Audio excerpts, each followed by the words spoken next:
Mon message ne sera pas long, mais il sera intense et je vous demanderai votre attention. Nous allons lire dans Marc 8. On va relire à nouveau cette fin du chapitre 8, des paroles du Seigneur Jésus. Marc 8 à partir du verset 34.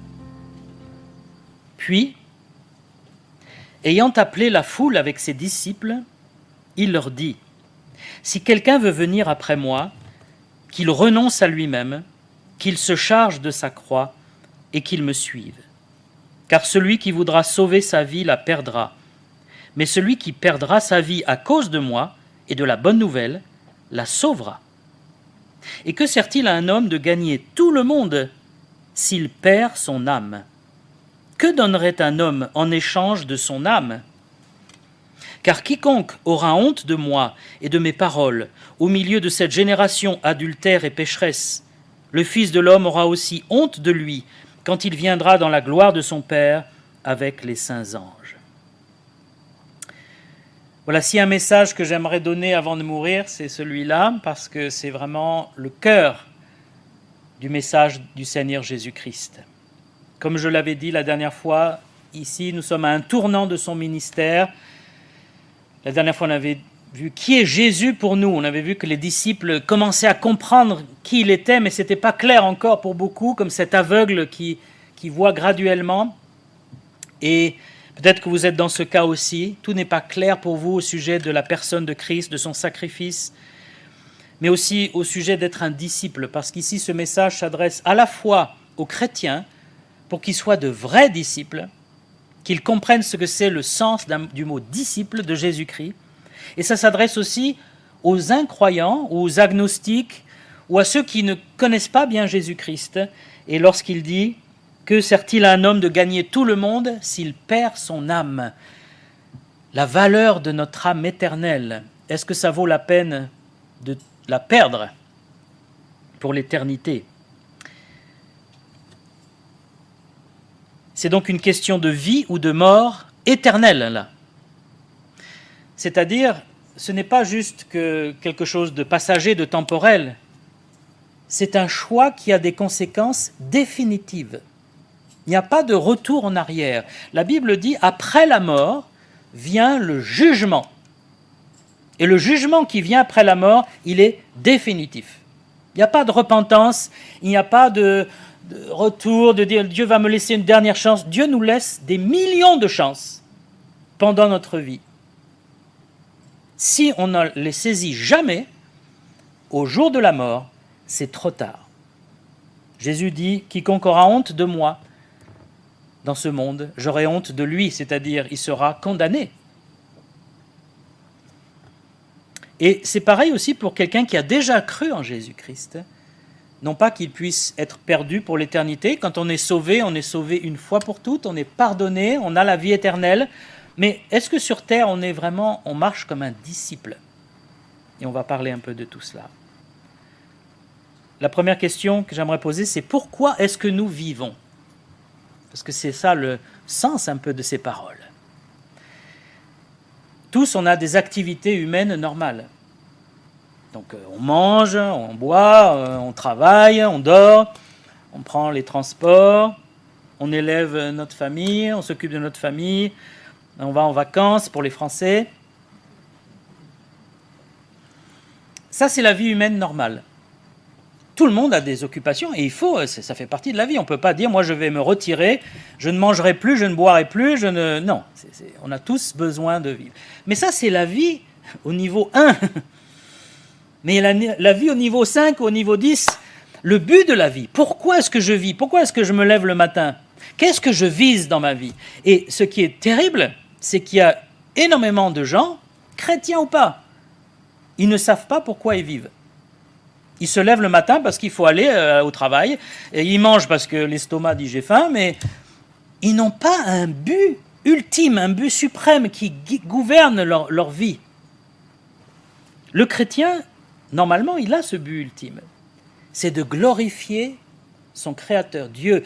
C'est d'aimer Dieu de tout son cœur, de toute son âme, de toute sa pensée. C'est aussi de servir le Seigneur, de remercier celui qui est mort pour lui, qui l'a sauvé. Et on peut devenir un zombie. C'est la mode des zombies. Mais c'est une bonne image de certaines personnes. Hein. Ils bougent, mais il n'y a pas de vie dedans. On vit dans le train-train, mais on marche comme des zombies. On va au boulot à l'heure, et puis on revient le soir et on dort. Et la vie se passe 1 mois, 2 mois, 6 mois, 1 an, 2 ans, 10 ans, 20 ans, et on meurt. Et c'était ça la vie. Moi, c'est ça qui m'a amené à la foi. C'est cette question-là. Quand j'avais 19 ans, je me suis dit, bon, maintenant j'arrive au bout de mes études, je vais travailler, voilà, j'espère me marier, avoir des enfants, et puis vieillir, et la retraite, et la mort, et c'est trop court, c'est pas possible. Il doit y avoir autre chose dans la vie. Et c'est là que j'ai commencé à me dire, mais il y a autre chose. Et Jésus dit, oui, il y a autre chose. Il y a la vie éternelle. Vous ne pouvez pas avoir le péché et Christ en même temps. Christ est saint. C'est la sainteté, c'est la vie pure de Dieu. Et le péché, c'est l'inverse. C'est la rébellion, la désobéissance et l'orgueil. On ne peut pas suivre les 2 chemins en même temps. Et donc, il va falloir renoncer à un des 2. C'est ça, renoncer à soi-même. C'est renoncer à ses convoitises charnelles, hein, c'est ça surtout. Renoncer au péché. Si, par exemple, vous comprenez que Jésus-Christ est le Sauveur, le Messie, le Seigneur, comme ils l'ont compris ici, mais que vous dites, mais moi, je vis avec quelqu'un, et on s'entend bien, c'est super, et puis j'aime bien, je ne veux pas m'attacher, je ne veux pas me marier, je veux courir un peu les filles ou les garçons, selon... Mais il va falloir un moment choisir. Tu veux courir les filles ou les garçons ou tu veux suivre Christ? Il va falloir sacrifier des choses. Ma vie que j'imaginais, moi j'imagine je vais gagner plein d'argent parce que j'aime l'argent, parce qu'avec l'argent je peux m'acheter plein de choses. Bon, ce genre de vie, ça ne va pas avec la vie chrétienne. Ça ne veut pas dire que Christ nous demande d'être pauvres, hein, mais Dieu dit, l'amour de l'argent, c'est mauvais. C'est une source d'ennui, de péché, d'horreur. D'ailleurs, la plupart des horreurs dans ce monde sont dues à l'amour de l'argent. Que ce soit la guerre, la prostitution, la corruption, la drogue, etc. Donc il va falloir choisir quel mode de vie je veux choisir. Christ ou le monde? Le monde, sous-entendu, matérialiste, sans Dieu.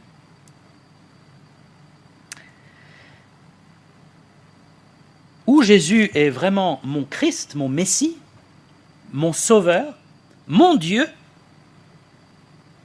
où il n'est rien. Mais on ne peut pas avoir Jésus un peu avec nous et un peu sans nous. C'est ça qu'il dit à la foule. Je me suis un peu imaginé comment ça s'est passé lorsqu'il a dit cette phrase. Jésus marchait, peut-être qu'il s'est arrêté à un certain endroit avec de l'ombre, parce qu'il faisait toujours très chaud en Israël. Il y avait une foule qui était là, il y avait certainement un brouhaha, vous savez. Dès qu'il y a une foule, il y a tout le monde, même si on ne parle pas fort, il y a un brouhaha. Tout le monde parlait, discutait. Et à un moment, Jésus prend la parole. Il dit, si quelqu'un veut venir après moi. Et là, d'un seul coup, silence. Qu'est-ce qu'il va dire? Si quelqu'un veut venir après moi. Mais on est en train de le suivre. Qu'il renonce à lui-même. Double silence. Qu'il se charge de sa croix. Triple silence. Et qu'il me suive. Là, ça fait le tri entre le chrétien superficiel et le chrétien véritable, le disciple. Jésus a dit à ses apôtres, avant de repartir au ciel, « Faites de toutes les nations des disciples. » Il n'a pas dit « Faites des adeptes, faites des adhérents, faites des clubs chrétiens. » Un disciple, c'est quelqu'un qui est à l'école de Dieu, de Christ. C'est quelqu'un qui suit le Seigneur, qui s'attache à Christ, qui est attaché, qui ne le quitte pas. À cette époque-là, et que ce soit chez les Grecs ou chez les Juifs, il y avait des maîtres et les disciples suivaient le maître partout. Et ils écoutaient son enseignement et ils essayaient de pratiquer son enseignement. Est-ce que je suis derrière Christ? Est-ce que j'essaie de suivre sa voie, ce qu'il veut me dire? Est-ce que je suis le nouveau christianisme, la moderne, c'est le christianisme hédoniste, égoïste et narcissique. J'explique. Hédoniste, c'est un mot qui veut dire qui cherche le plaisir plus que Dieu. Le christianisme du plaisir. Dieu doit me faire plaisir. Donc je suis malade, il doit me guérir, il doit me bénir. J'ai des difficultés financières, Dieu doit me donner plein d'argent et de bénédictions matérielles. Dieu doit me faire plaisir. C'est le christianisme hédoniste. Dieu nous aime. Dieu, s'il est notre Père, il aime nous bénir parce que Dieu est généreux et bon. C'est un Père. Il n'y a pas de Père meilleur que Dieu. Mais il n'est pas là pour nous faire plaisir. Sinon, on devient des enfants mal élevés, ingrats. Et surtout, c'est nous qui commandons à Dieu. « Hé, tu dois me faire plaisir. Pourquoi tu ne réponds pas à ma prière tout de suite ?» Mais Dieu n'est pas là pour faire nos quatre volontés. C'est nous qui devons faire la volonté de Dieu. Et lui, il a dit, « Cherchez premièrement le royaume et la justice de Dieu, et tout le reste vous sera donné. Vous aurez tout ce qu'il vous faut, ne vous inquiétez pas. Mais vous, votre rôle, nous, notre rôle, c'est de chercher premièrement, avant toute chose, la justice de Dieu. » Le christianisme égoïste. Non seulement Dieu doit me faire plaisir, mais il doit s'occuper surtout de moi. Le christianisme narcissique, c'est l'étape supérieure, si on peut dire, ou inférieure. Je suis plus important que Dieu. Tout tourne autour de moi. Le culte devient centré sur les hommes. Qui va chanter? Qui va parler? Et on suit des hommes au lieu de suivre Dieu, de suivre Christ. Le christianisme narcissique, c'est le monde du selfie. Je visite un monument extraordinaire, magnifique, et qu'est-ce que je prends comme photo? Moi devant le monument. Ça, c'est le selfie. Je visite le Grand Canyon, qui est une œuvre de Dieu magnifique. Qu'est-ce que je prends comme photo? Moi devant le Grand Canyon. Et on voit un bout de Grand Canyon derrière, mais on voit surtout ma face. Ça, c'est le monde du selfie, du narcissisme. Alors, c'est vraiment rigolo parce que ça devient dingue, mais on ne s'en rend plus compte. Ceux qui font des selfies n'ont aucune idée qu'ils sont en train de faire ça.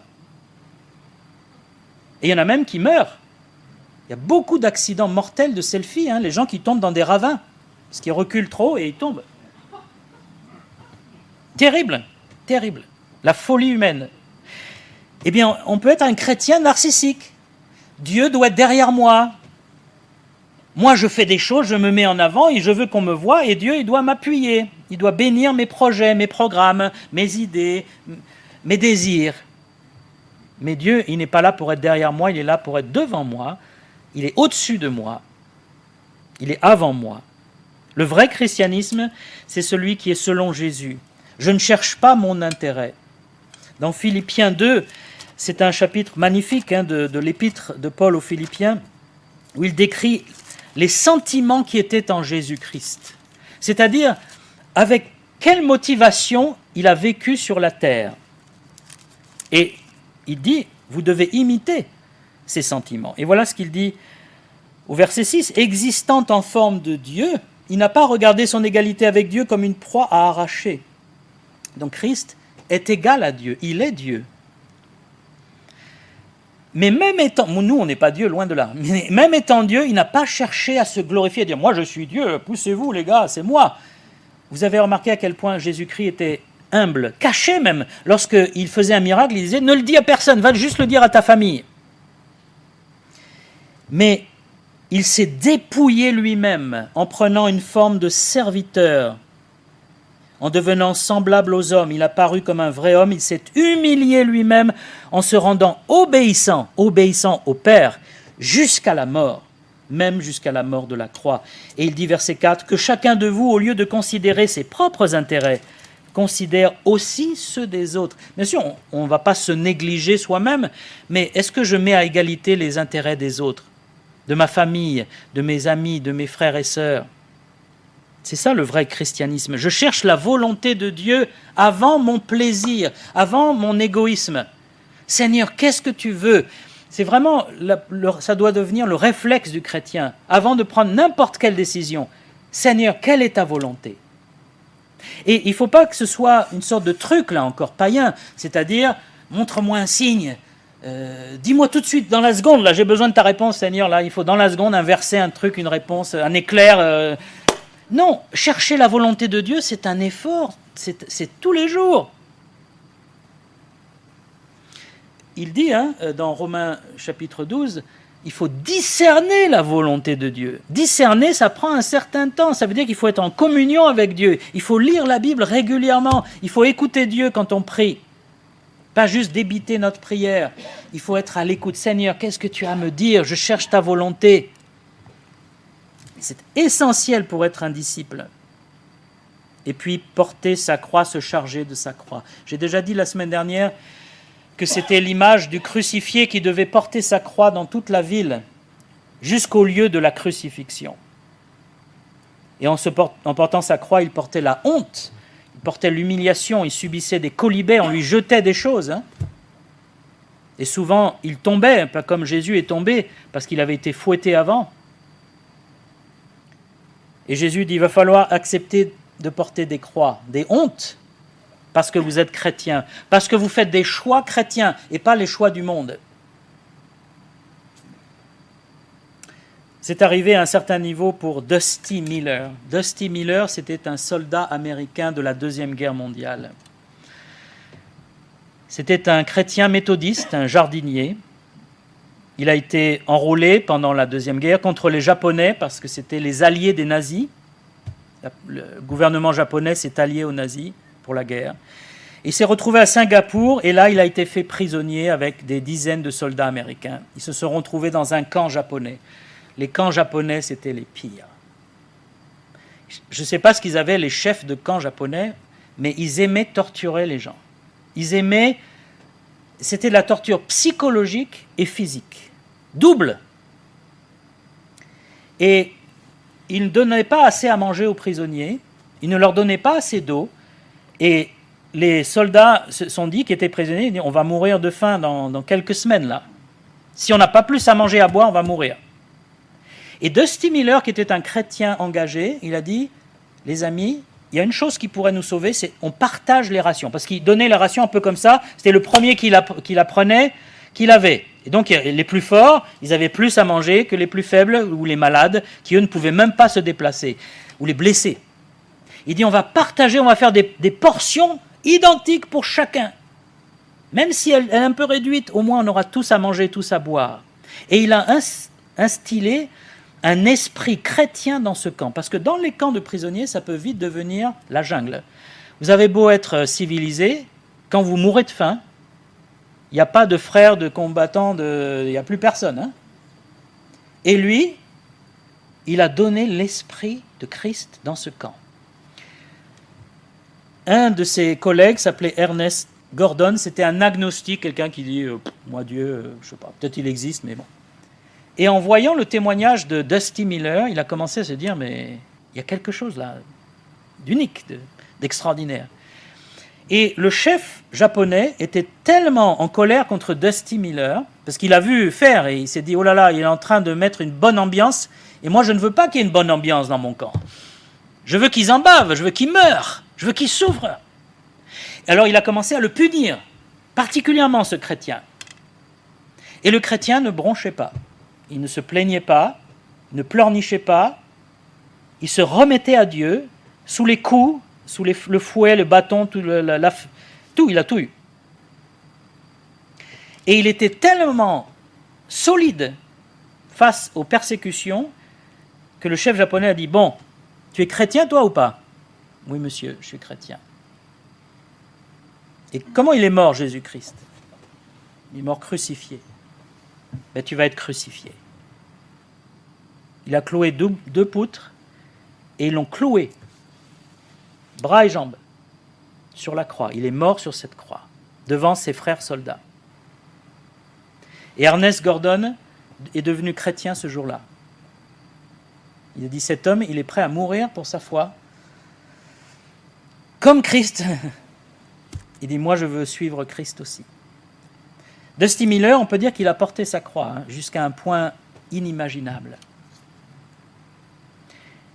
Nous n'avons pas des épreuves comme ça à Paris. Loin de là. Même le Covid, c'est de la rigolade à côté.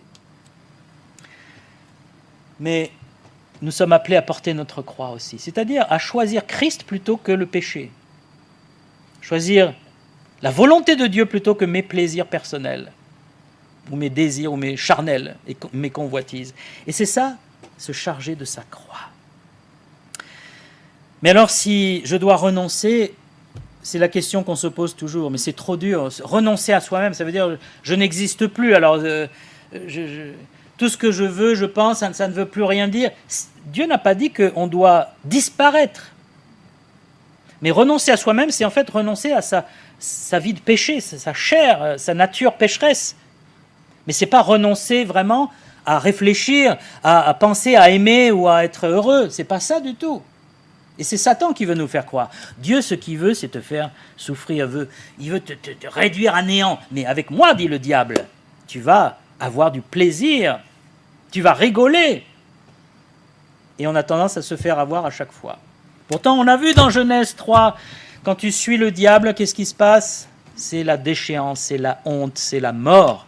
C'est la malédiction, c'est des atrocités. Et pourtant, on continue d'écouter la voix du diable. Mais il faut écouter la voix du Seigneur. Renonce à toi-même. Ça veut dire renonce, fais-moi confiance. Remets ton âme entre ma vie, entre mes mains. Et suis ma volonté. On se dit, mais si je fais la volonté de Dieu, il va me demander des choses. Il va me demander d'être missionnaire. Je ne veux pas être missionnaire. Si je renonce à moi-même, il va me demander d'arrêter de jouer aux jeux vidéo, je ne sais pas quoi. C'est possible hein, que tu sois appelé un missionnaire ou à arrêter des jeux vidéo. Mais pourquoi? Parce que Dieu va te demander des choses meilleures que ce que tu as. Des choses extraordinaires. Ceux qui ont suivi le Seigneur, j'en connais aucun qui un jour a dit « Je regrette d'avoir suivi le Seigneur, vraiment. » Vous vous rappelez Pierre, qui a suivi le Seigneur?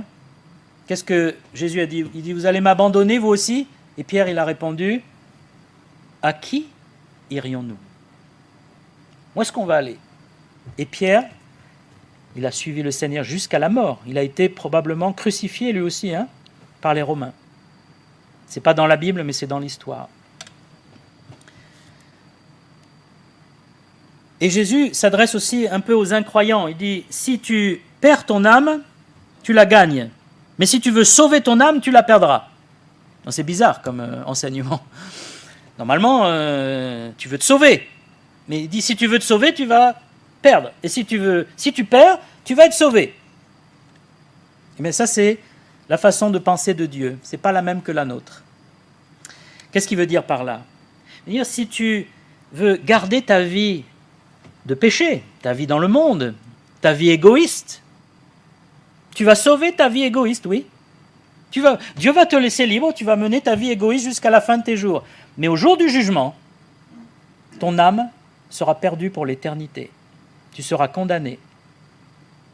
Par contre, si tu acceptes aujourd'hui de suivre Christ, de dire « J'accepte de perdre cette vie matérialiste, convoitise, péché, mondaine, pour suivre Christ et devenir un vrai disciple de Christ », en apparence, tu perds quelque chose. On dit « Oh là là, tu ne pourras plus t'amuser, tu ne pourras plus... » Ça encore, c'est la voix du diable. Hein, tu ne pourras plus rigoler, tu vas avoir une vie de monastère, d'ermite. Ce n'est pas du tout ce que Dieu demande, mais ce n'est pas grave. C'est des mensonges du diable. Mais en apparence, tu vas perdre. Mais en réalité, tu gagnes. Tu gagnes déjà la vie éternelle. On peut dire, oui, mais ça, c'est après. Mais la vie éternelle, elle commence maintenant. C'est la vie de Dieu. Tu as la vie de Dieu en toi et tu as la bénédiction de Dieu, la sainteté de Dieu qui est dans ta vie. Franchement, quand on a goûté à cette vie de Dieu, tout le reste, c'est tellement de... C'est comme si vous avez été dans un restaurant 3 étoiles. Je ne sais pas si ça vous est arrivé. Moi, ça ne m'est pas arrivé. Hein. J'étais dans un 2 étoiles, mais pas 3 étoiles. Mais dans les restaurants 3 étoiles, c'est tellement raffiné. Chaque élément a un goût tellement fort, extraordinaire, mélangé. C'est tellement... C'est ce qu'il raconte. Qu'après, vous arrivez à la maison, vous mangez un steak haricots verts.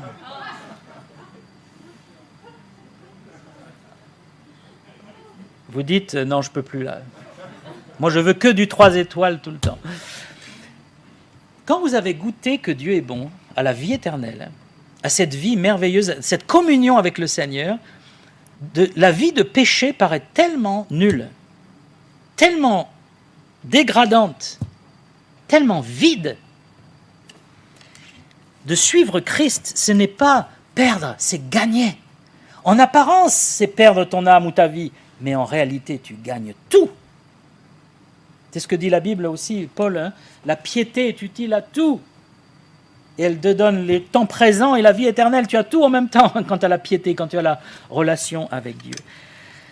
Alors peut-être que vous êtes un chrétien à moitié, hein? Vous êtes un pied dans le monde, un pied avec Dieu. Vous avez une main qui tient le péché, une main qui tient Christ. Ça ne va pas durer longtemps, ce n'est pas possible. Il va falloir renoncer à quelque chose, l'un ou l'autre. Il va falloir choisir. Parfois, il faut faire ça plusieurs fois dans sa vie chrétienne. Hein? Ce n'est pas une fois pour toutes. Mais moi, quand j'étais plus jeune, avec les messages du pasteur Somerville, plusieurs fois, hein, il m'a mis au coin, là. Il m'a, comme on dit en anglais, hein, il m'a coincé. Qu'est-ce que tu choisis maintenant? Et ce n'était pas qu'il me parlait à moi spécialement, il faisait un message. Hein. Qu'est-ce que tu choisis? Christ ou le monde? Dieu ou le péché? Ta volonté ou sa volonté? Et j'espère que quelqu'un ce matin va choisir le Seigneur. C'est-à-dire, voilà, je suis un chrétien tiède, un chrétien hédoniste, un chrétien, tout ce que vous voulez, superficiel, mais je veux devenir un vrai disciple parce que Christ le mérite. Il est mort pour moi. Lui, il n'a pas cherché son intérêt, son plaisir. Il a cherché ma vie. Il m'a aimé et il s'est donné pour ma vie. Est-ce que je ne peux pas, moi, en retour, lui donner mon cœur et ma vie? Que le Seigneur nous aide, on va prier. Et s'il y a ici quelqu'un qui a une décision à prendre, le Saint-Esprit vous le montre clairement. Vous ne pouvez plus vous échapper. Vous êtes face au Seigneur, face à sa parole.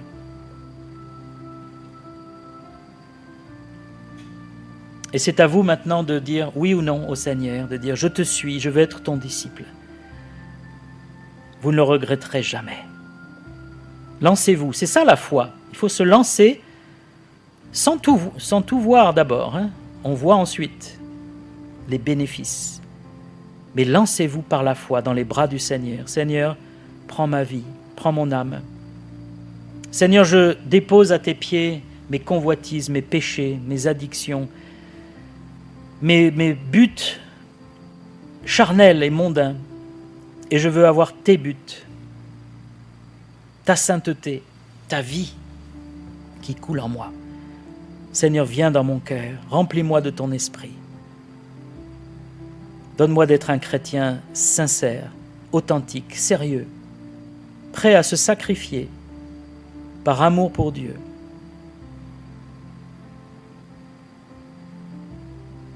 Ce n'est pas une prière facile, ce n'est pas une décision facile.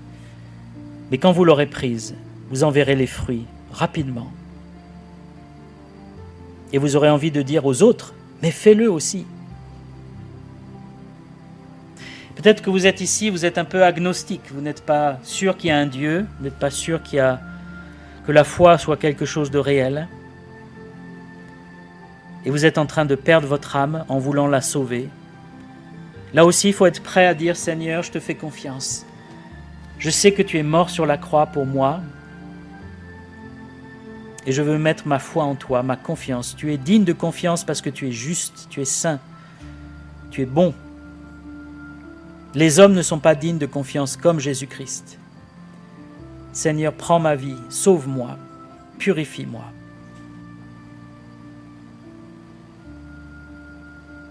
Le Seigneur entend votre prière silencieuse dans votre cœur. Et que Dieu vous bénisse abondamment. Merci Seigneur pour ta parole et ta grâce. Et merci Seigneur de ce que te suivre est la meilleure chose qu'on puisse faire dans sa vie. Amen.